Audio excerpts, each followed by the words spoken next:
Hey YouTube, you guys are looking at the SVEA 123. This is an antique, I guess you can call it an antique little mini camping stove. One of the first, one of the originals.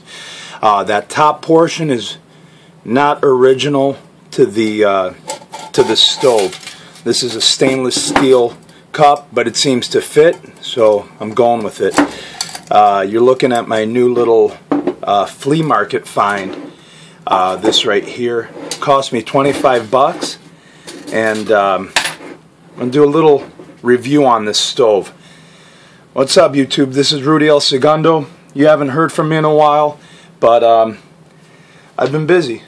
It's the summer season. As you guys have noticed, if you've seen my videos, I do camping. I'm an outdoors guy. It's been a rough winter. I'm in the Chicago area. We got a ton of snow, so taking advantage of the weather. Alright guys, this is a Swedish-made SVEA 123, SVEA 123. One of the very first mini camping stoves. There's a lot of options out there nowadays. You've seen my other video with this little unit. If you haven't seen it, take a look at the video that I reviewed. But that's an economic little camping stove. About this product here, it's all brass, solid brass, and it's a liquid pressure stove. You have to preheat it. This is the tank down here. You preheat the unit by dumping some fluid right inside of the well. This little well right here, that little channel. You can actually use gasoline on this model. The preferred fuel though is this Coleman. You've seen it. I'm sure you've seen it. Coleman camp fuel. It burns a lot cleaner, a lot slower. Regular gasoline burns very quick, and this has properties in that it's called white gas. It's got properties in it that do not, like I said, it burns a lot cleaner, and it inhibits rust, so the unit won't rust. Alright guys, I'm going to give you guys a quick little demo on the unit. The tools you're going to need are pretty much right there. Right here, you'll need a straw or a pen, a regular pen. A lot of pens have little holes in it. Make sure it's a solid pen. You're going to siphon out some gas and put it inside of the well. And then obviously you're going to need a lighter or some sort of lighting utensil, a little sparker, something that will light that unit on fire.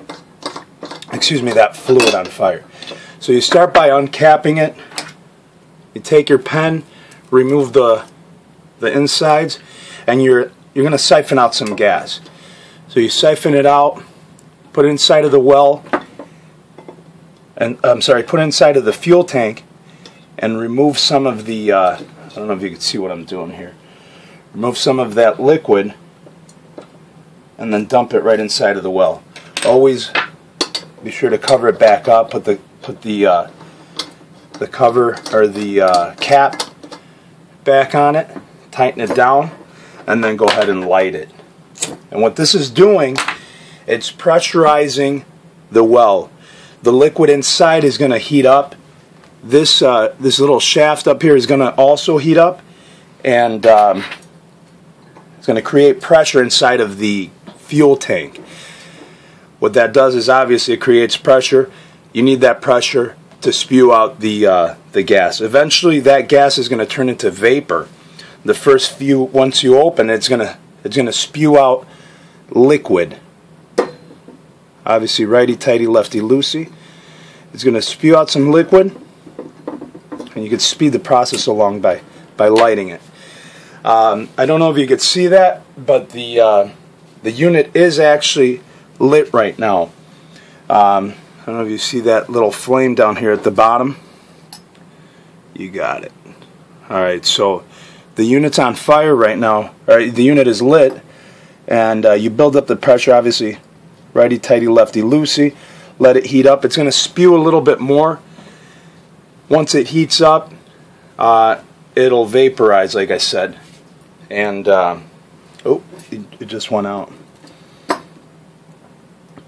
Okay, so go ahead and open it up some more.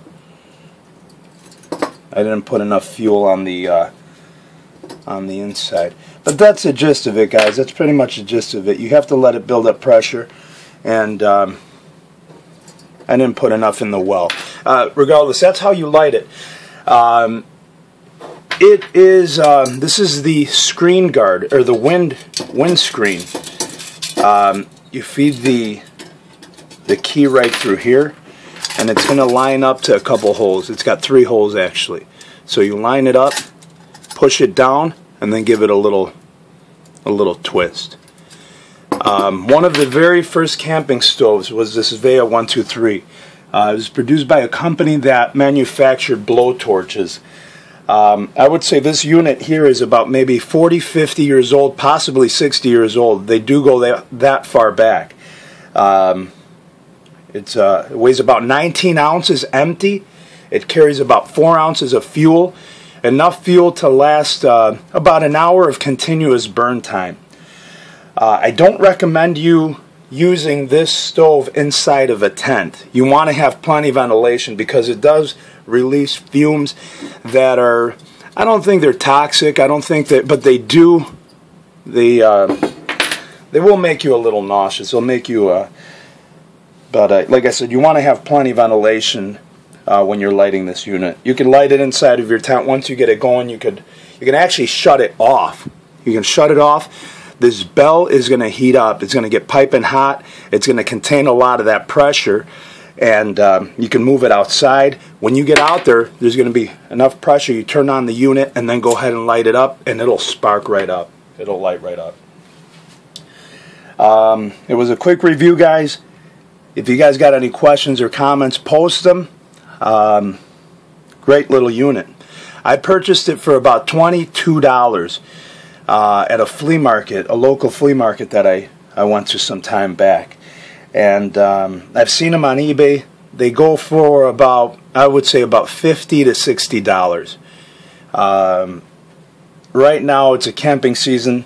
I've noticed that they're getting a little bit higher. It's late May, so they're getting a little bit more expensive. Great product here, guys. If you guys see them, if I come across another at a flea market, I'm all over it, guys. Like I said, you've gone a long way. When you go from that to this here, you've seen this little unit.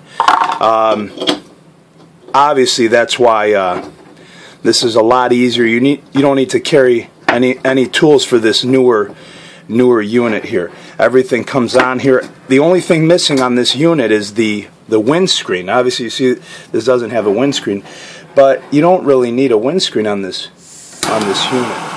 See how much easier that was to light, and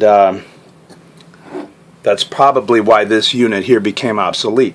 But that doesn't stop me from collecting. I still like it. I do a lot of camping, and I really do like that unit. Alright, guys, Rudy El Segundo. Questions, comments, post them. I'm out.